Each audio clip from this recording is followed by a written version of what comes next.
అన్నా జగన్మోహన్ రెడ్డి గారు వాగ్దానాలన్నీ ఎక్కడ నిలబెట్టుకున్నారయ్యా అంటే అదిగో మద్యం షాప్ లో నిలబెట్టుకున్నామన్నట్టుగా ఉంది. స్పెషల్ స్టేటస్ అక్కడే ఉంది, డిఎస్సి అక్కడే ఉంది, క్యాపిటల్ సిటీ అక్కడే ఉంది, అన్ని మద్యం షాపులోనే ఉన్నాయి. అంటే మత్తులో కళ్ళు మూసుకుంటే ఉన్నాయి తప్ప పట్టపగలు కళ్ళు తెరిచి చూస్తే ఏవీ లేవు, మొత్తం అంతా అదృశ్యమే. వాళ్ళు ఎవరు ఏది అమ్ముతే అదే కొనాలి, వాళ్ళు ఎంతకు అమ్ముతే అంతకే కొనాలి. ఎక్కడుంది పద్ధతి? ఉందా? ఒక పాడుందా దానికి? మన రాష్ట్రంలో నాసి రకం మందు తాగి 25% మంది ఎక్కువ ప్రజలు లివరు కిడ్నీలు చెడిపోయి మన రాష్ట్రంలో 25% పక్క రాష్ట్రాలతో పోలిస్తే ఎక్కువ మంది చచ్చిపోతున్నారు. పట్టించుకుంటున్నారా ఎవరైనా? ఒక హెల్త్ చెకప్ అయినా జరిగిందా? మద్యంలో హెల్త్ ఉందా లేదా అని ఎవడైనా చూసుకుంటున్నాడా? ఓన్లీ క్యాష్ అట కదా, నో డిజిటల్ పేమెంట్స్ అట, అవునా? ఓన్లీ క్యాష్ అట. అంటే ఎవరు అమ్ముతున్నారు, ఎంతకు అమ్ముతున్నారు, ఎంత అమ్ముతున్నారు, స్టేట్ ట్యాక్స్ కడుతున్నారా, సెంట్రల్ ట్యాక్స్ కడుతున్నారా, దేనికి లెక్కలు లేవు. ఏమైనా ఆడిట్ ఉందా? హెల్త్ చెక్లు ఉన్నాయా? ఒక పద్ధతి లేదు, ఒక పాడు లేదు, ఏది లేదు. అంతా ఒక పెద్ద మాఫియా లాగా తయారై. నిజం కాదా? ఒక పక్కేమో వైన్ మాఫియా, ఇంకో పక్కేమో మైన్ మాఫియా, ఇంకో పక్కేమో ల్యాండ్ మాఫియా, ఇంకో పక్కేమో శాండ్ మాఫియా. ఇదంతా సరిపోదన్నట్టు మళ్ళీ జగన్మోహన్ రెడ్డి గారు సొంత చిన్నానే హత్య చేసిన అవినాష్ రెడ్డి గారిని హంతకుల్ని పక్కన పెట్టుకొని తిరుగుతున్నాడు. ఏమి రాజకీయం ఇది? ఏమి రాజకీయం ఇది? హత్య రాజకీయాలు, గూండా రాజకీయాలు, రౌడీ రాజకీయాలు. పెద్దిరెడ్డి రామచంద్రారెడ్డి పక్కనే ఉన్నాడు, చూస్తున్నాం. మీ ఎంపీ ఎవరు? మీ ఎంపీ ఎవరు? ఆయన కొడుకు మిథున్ రెడ్డి. ఇక్కడ ఎమ్మెల్యే ఎలా పనిచేస్తున్నాడు అని పొద్దున ఈరోజు ఒక అన్నని అడిగాను నేను. మా ఎమ్మెల్యేనా అమ్మా? మా ఎమ్మెల్యేలకు ఏమి లేదు తల్లి, ఓ రబ్బర్ స్టాంప్ అంతే అన్నాడు. అదేంటన్నా అంటే మొత్తం అంతా పెద్దిరెడ్డి ఏం చెప్తే ఈయన దానికి రబ్బర్ స్టాంప్ అట.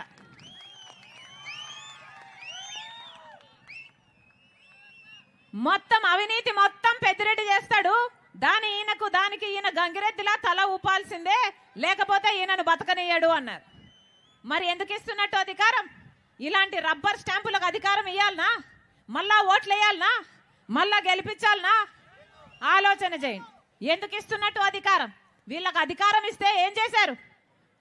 5 సంవత్సరాలు అధికారంలో ఉన్నారు. ఒక్క రకంగానైనా బాగుపడిందా మన రాష్ట్రం? ఒక్క రకంగా ఒక్క ముందడుగైనా వేసామా మనము?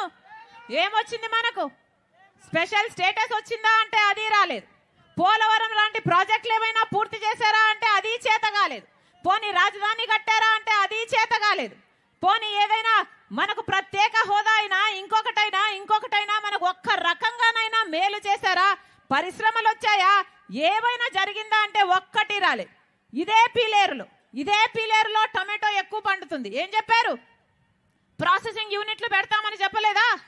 కోల్డ్ స్టోరేజ్లు పెడతామని చెప్పలేదా? ఒక్కటైనా పెట్టి ఏడ్చారా? మరి ఎందుకు వేయాలా వీళ్ళకు ఓట్లు? ఎందుకు వేయాలా వీళ్ళకు ఓట్లు?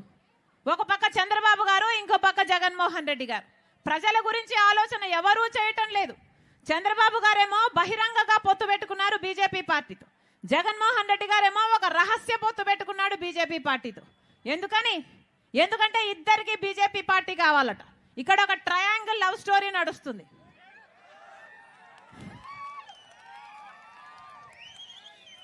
పోనీ బీజేపీ పార్టీ మనకి ఏమైనా చేసిందా అంటే ఒక్క వాగ్దానం నిలబెట్టుకోలేదు.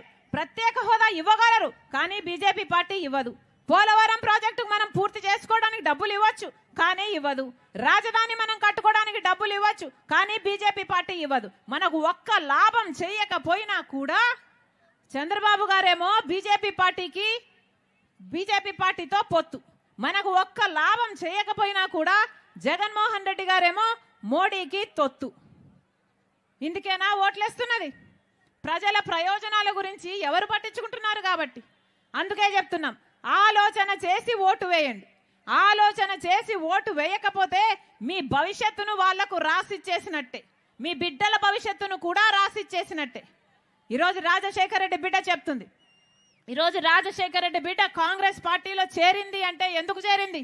ఎందుకంటే ఒక్క కాంగ్రెస్ పార్టీ రాహుల్ గాంధీ గారు మాత్రమే ప్రత్యేక హోదా 10 సంవత్సరాల కోసం 10 సంవత్సరాల ప్రత్యేక హోదా కాంగ్రెస్ పార్టీ అధికారంలోకి వచ్చిన మొట్టమొదటి సంతకంలోనే పెడతాము ఇస్తాము అని చెప్పాడు కాబట్టి ఆ మాట పట్టుకొని వచ్చింది రాజశేఖర రెడ్డి బిడ్డ కాంగ్రెస్ పార్టీలోకి.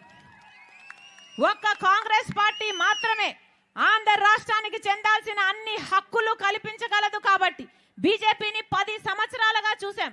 ఒక్కటి కూడా మనకు మేలు చేయకపోగా ఒకవైపు చంద్రబాబు గారు ఒకవైపు వైసీపీ మొత్తం వాళ్ళకే బానిసలయ్యారు.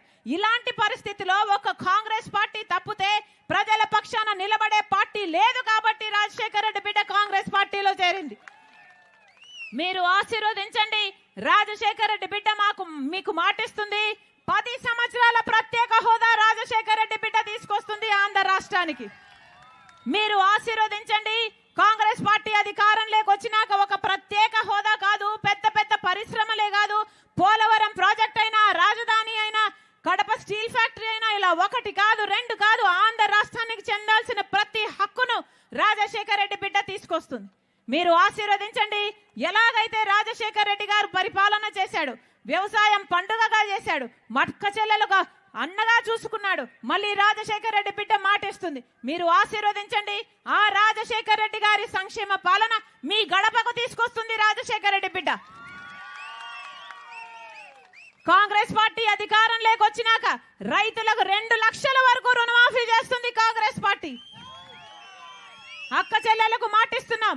ఇల్లు గడవడం ఎంత కష్టమైపోయిందో కాంగ్రెస్ పార్టీ అర్థం చేసుకుంది కాబట్టి మీ ఇల్లు గడవడానికి ప్రతి నెల 8,333 రూపాయలు అంటే సంవత్సరానికి 1,00,000 రూపాయలు ప్రతి పేదింటి కుటుంబానికి ఆ ఇంటి మహిళ పెద్ద మహిళ చేతుల్లో వినబెడతామని చెప్తుంది కాంగ్రెస్ పార్టీ. సంవత్సరానికి 1,00,000 రూపాయలు అంటే 5 సంవత్సరాలకు 5 లక్షల రూపాయలు. మీరు ఆశీర్వదించండి. కాంగ్రెస్ పార్టీ అధికారంలోకి వస్తే అది మీ పార్టీ అవుతుంది. మీరు ఆశీర్వదించండి. ఇంకా 1,30,000 ఉద్యోగాలు ఖాళీగానే ఉన్నాయి. కాంగ్రెస్ పార్టీ అధికారంలోకి వచ్చినాక మొట్టమొదటి సంతకం 2,25,000 ఉద్యోగాల భర్తీ మీదనే పెడుతుంది కాంగ్రెస్ పార్టీ. ఇల్లు లేని ప్రతి పేద కుటుంబానికి 5 లక్షలతో ఒక పక్కా ఇల్లు, ఎలాగైతే రాజశేఖర రెడ్డి గారు ఇందిరమ్మ ఇల్లులు కట్టారో 40 లక్షల ఇల్లులు రాజశేఖర రెడ్డి బిడ్డ మాటిస్తుంది. ఇల్లు లేని ప్రతి పేద కుటుంబానికి 5 లక్షలతో ఒక పక్కా ఇల్లు కడుతుంది కాంగ్రెస్ పార్టీ. మీరు ఆశీర్వదించండి. మీరు ఆశీర్వదించండి. పెన్షన్లు 4,000 అవుతాయి. వికలాంగులకు పెన్షన్లు 6,000 అవుతాయి. మీరు ఆశీర్వదించండి. కాంగ్రెస్ పార్టీ అధికారంలోకి వస్తే మీ పార్టీ అధికారంలోకి వచ్చినట్టు. కాంగ్రెస్ పార్టీ అధికారంలోకి వస్తే మళ్ళీ రాజశేఖర రెడ్డి గారి సంక్షేమ పాలన మళ్ళీ మీకు అందినట్టు. మరొకసారి మండుటు ఎండను సైతం లెక్క చేయకుండా రాజశేఖర రెడ్డి బిడ్డను చూడాలి విలాని అని ఇంతసేపు సమయం చేసుకొని వచ్చారు. ప్రతి అన్నకు, ప్రతి తమ్ముడికి, ప్రతి అక్కకు, ప్రతి చెల్లికి మీ రాజశేఖర